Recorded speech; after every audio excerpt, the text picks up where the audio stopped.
a estratégia que Guilherme Boulos e Lula, no fim do dia, estão tramando para vencer as eleições em São Paulo. Porque tem algo de muito estranho no ar. De repente, Boulos deixa de ser um radical, o invasor, o guerreiro dos moradores de rua e passa a ficar quieto. Ele passa a falar, como você tá vendo aí, que ele é um bolo.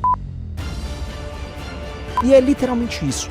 Guilherme Boulos fica falando que ele é um bolo, e boa parte das propagandas dele envolvem ele ser um bolo indefeso, um bolo colorido, um bolo doce e suave pra você comer à tarde com a sua vovó, certo? E aí as pessoas se esquecem do seu passado. Ele faz isso e deixa pra Tabata Amaral o papel de inimiga, de adversário de Pablo Marçal, que vem sendo um destaque das eleições. Então, por que razão eles estão fazendo isso? E o que eles esperam obter no final? Entenda tudo nesse vídeo.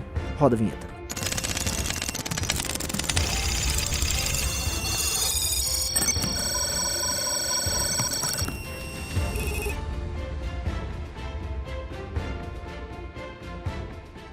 Meus amigos, antes de continuar, deixe seu like aqui no canal, tá? Se inscreva no nosso canalzinho azul que voltou a crescer. E aí eu peço aquele detalhe, entre no Clube MBL. Todo mundo que entrar hoje no Clube MBL, hoje no dia 26 de agosto de 2024, vai receber 2 valetes. E é importante receber 2, não só do mês, essa linda que você tá vendo, que é a revista basicamente falando do fim da Europa, mas também do mês passado tem esse artigo que vocês estão vendo, que é o meu artigo sobre o Goiano Universal, sobre o duelo Carluxo e Pablo Marçal, que vem tomando as redes e que a gente preveu há quase 2 meses atrás. Então, bora assistir no clube e te aguardo. Pois bem, por que Guilherme Castro Boulos está fazendo o que está fazendo? Há uma mudança muito grande no perfil dele para essas eleições e muita gente no próprio campo da esquerda vem reclamando de que Boulos perdeu sua essência. Vamos lá, essa é a terceira eleição majoritária que o Boulos disputa. Em 18 ele concorreu para presidente e cumpriu um papel de auxiliar do Haddad, dando cortadas, tiradas ou lacradas agressivas pro Bolsonaro. Não fez muito em termos eleitorais, mas ajudou o PSOL a fazer bancada. Em 2020 ele concorreu para prefeito em São Paulo e, se aproveitando da posição de ser o principal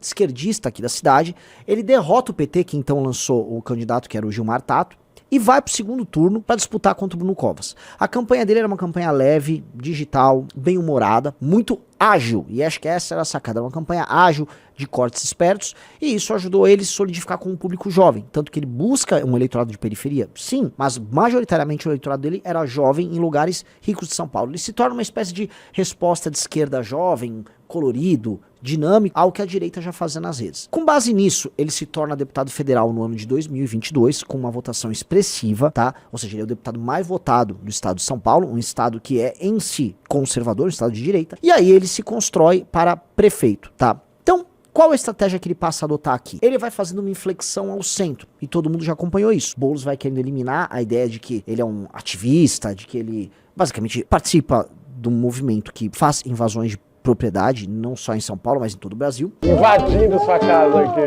E ele pinta como um tiozinho bacana, que gosta de pagode, que gosta de comida japonesa, mora em Campo Limpo, um bairro humilde de São Paulo, por opção, não por marketing, que usa um Celtinha por opção, porque ele gosta muito do Celtinha. E acho que é muito engraçado esse ponto, porque as pessoas mais pobres, elas querem escapar da pobreza. Se um cara mora num bairro pobre e ele ganha dinheiro, ele sai do bairro pobre. Se ele tem dinheiro pra comprar um carro, ele compra um carro mais caro. Mas Boulos não, ele faz uma opção em parecer mais pobre, mesmo não sendo pobre. E isso é uma opção estética que ele faz. O tempo todo ele faz essa opção estética em parecer pobre, algo que um pobre não faz. E por isso também há uma espécie de uma desconexão dele com a estética, que é a linguagem dos mais pobres, né? A estética do funk preconiza justamente o eu venci, olha só onde a gente chegou, aquela lógica muito particular deles, que não é a lógica do Boulos. A lógica do Boulos é uma lógica de um pobrismo estético, e acho que isso se reflete em ele indo buscar a Marta Suplicy numa mansão Jardim Europa de Celta. Naturalmente essa opção pelo pobrismo, misturada com Boulos light, essa guinada ao centro,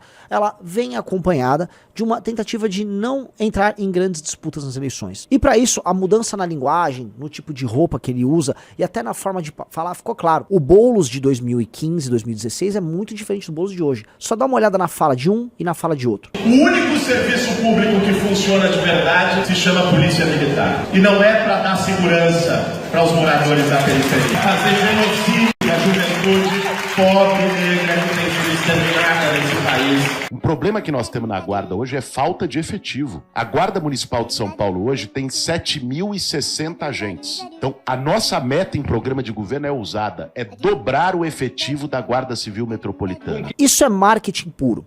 E é um marketing que não tem a cara do PSOL, por exemplo. É um marketing que tem a cara do PT. O Boulos conseguiu o apoio do Lula para essas eleições. E com base no apoio do Lula, foi montada uma coalizão, tá? E uma estrutura política também de marketing para fazer o que ele vence em São Paulo como o Lula venceu em São Paulo. Como vocês sabem, o Lula derrotou o Bolsonaro aqui. E hoje há uma maioria, tá? Não digo, vamos dizer, petista ou de esquerda na capital, mas há uma maioria anti-bolsonarista. Então ele quer se firmar como um cara que vai buscar não apenas os votos à esquerda, mas entenda, os votos de centro, de uma galera que acha o Boulos em si radical, tá? Mas que pode vê-lo, por exemplo, como alguém, ok, arrumadinho, se o adversário for alguém como um Bolsonaro. E aí entra a estratégia geral dele aqui.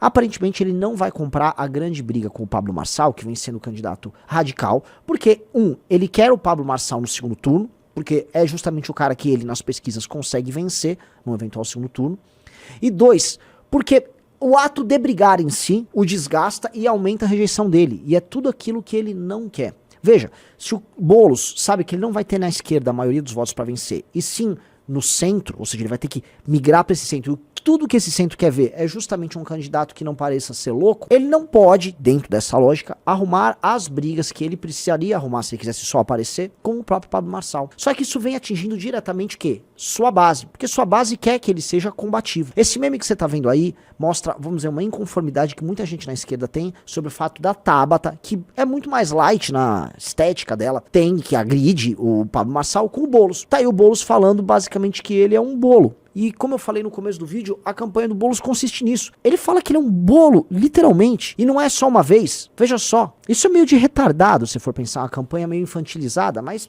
ok, campanhas são infantilizadas, né? A ideia é justamente vincular ele a um bolo, é porque o bolo é tudo menos agressivo. O bolo não é sequer apimentado. O bolo é uma comida doce e macia. E tudo que o Boulos quer parecer pra você, meu amigo, é ser doce e macio pra levar seu voto e você não se sentir com medo culpado. Obviamente, isso é estratégia, isso é marketing. O time de Boulos é um time profundamente radical. E eu começo falando aqui por Daniel Cara, que é quem cuida do seu programa de educação e que é essencialmente um radical de esquerda. É um radical de esquerda na educação, é um cara favorável a toda aquela agenda de sexualização dentro das escolas, e ter ele, eventualmente, cuidando da Secretaria de Educação em São Paulo, é um absurdo e é, vamos dizer assim, um sacrilégio se alguém imagina que a educação brasileira não é apenas ruim, mas que ela não ensina nada e doutrina. Então, Daniel Cara lá é problemático, e os outros nomes que a gente vai listar, e nós vamos fazer uma espécie de um especial sobre a campanha do Boulos, vão te assustar bastante. Mas vamos deixar o time dele por aí, vamos voltar para a estratégia. O medo do time dele é que Tabata, que vem comprando esse discurso anti-Marçal de maneira muito enfática, que vem fazendo bons vídeos contra o Marçal, começa a crescer dentro do eleitorado ideológico de esquerda, sendo justamente a heroína que eles estavam procurando para fazer esse enfrentamento. E veja só, o eleitorado de São Paulo é majoritariamente um eleitorado de opinião. Não é um voto comprado, aquele voto do estômago, um voto tipo, ele vai cuidar de mim. Eu digo isso porque quando o Boulos apresenta isso para a própria campanha e fala, veja, pode ser que eu perca um espaço para Tabata, os marqueteiros ligados ao lulismo dizem para ele, e olha só o que eles falam, veja, funcionou pro Lula na última eleição, outras figuras batiam no Bolsonaro. Por exemplo, o Janones, que nem sequer candidato a presidente era, ou eles colocavam o Tebet, o Tronic para fazer esse papel. E o Lula ficava ali só falando com a galera. Mas tem um problema. O eleitor do Lula é um eleitor cativo e vai votar no Lula por outras razões. Essa luta ideológica para a maior parte do eleitor do Lula, que é um eleitorado humilde, beneficiário de bolsas e etc., é uma guerra inútil. Ele só quer que o Lula vá lá e dê uma bolsa para ele e ajude ele, faça a vida dele melhorar. É isso. Em São Paulo não é essa a relação. Como é um eleitorado de esquerda ideológico que tá afim da briga, a Tabata tá oferecendo a briga que o Boulos não tá oferecendo. E isso pode esvaziar ele de força. Muita gente percebeu que o Boulos nos debates não conseguiu reagir aos ataques do Marçal. Primeiro, quando o Marçal falou que ele basicamente era um cocainômano, ele não negou veementemente. Na verdade, ele ficou falando as coisas em termos genéricos, reclamando que o Pablo Marçal é um mentiroso, mas isso não foi suficiente. Pra muita gente passou a imagem de que ele passou recibo. E a segunda coisa foi quando o Pablo Marçal apresentou a carteira de trabalho pra ele, dando a entender que ele é um vagabundo, e aí ele reage tentando pegar no ar, dar uns tapas parecendo uma criança boba e sem agilidade, né? E aí reforça a imagem que o próprio Pablo Marçal quer passar de si próprio, de que ele é um cara cheio de vitalidade, energia, e o outro, né, é um gordo, açucarado, usuário de drogas, tá? Ou seja, ele só se cagou ali e ele virou a piada necessária para o Pablo Marçal crescer, acabou se enfraquecendo como um, vamos dizer, líder que a esquerda precisava fazer esse enfrentamento. Então, essa é a grande dúvida na campanha dele. Enfrenta ou não enfrenta agora o Marçal? Deixa ou não deixa essa briga para o segundo turno? Para ele, a única hipótese em que ele pode vencer, e veja só que louco, é contra o Marçal. Então ele precisa que o Marçal vá para o segundo turno, mas que não vá tão forte, que vá machucado. E aí, nessa lógica, ele conta com a Tabata Amaral. Mas ele não pode contar muito com a Tabata Amaral. Porque a Tabata Amaral está 8 a 10 pontos atrás dele, dependendo da pesquisa. Ora, se Tabata Amaral começa a crescer demais, ela cresce sobre os seus votos. E aí quem não vai pro segundo turno é ele. E a gente pode ter todo tipo de cenário. E um deles é nem ele nem Tabata irem. E você tem um segundo turno entre Nunes, que tem um eleitorado de máquina comprado que vai garantir no mínimo 20% para ele, e o próprio Pablo Marçal. Já pararam para pensar nisso? Meus amigos, as eleições estão difíceis para todo mundo. E mesmo o Boulos com o seu Celtinha vai ter que rebolar muito para poder garantir o lugar dele no segundo turno das eleições. Dê sua opinião aqui, milite contra Guilherme Boulos, obviamente, esse aqui é o principal inimigo ideológico nessa eleição, e siga o nosso canal. Espero que vocês tenham gostado. Beijos e abraços para todos vocês.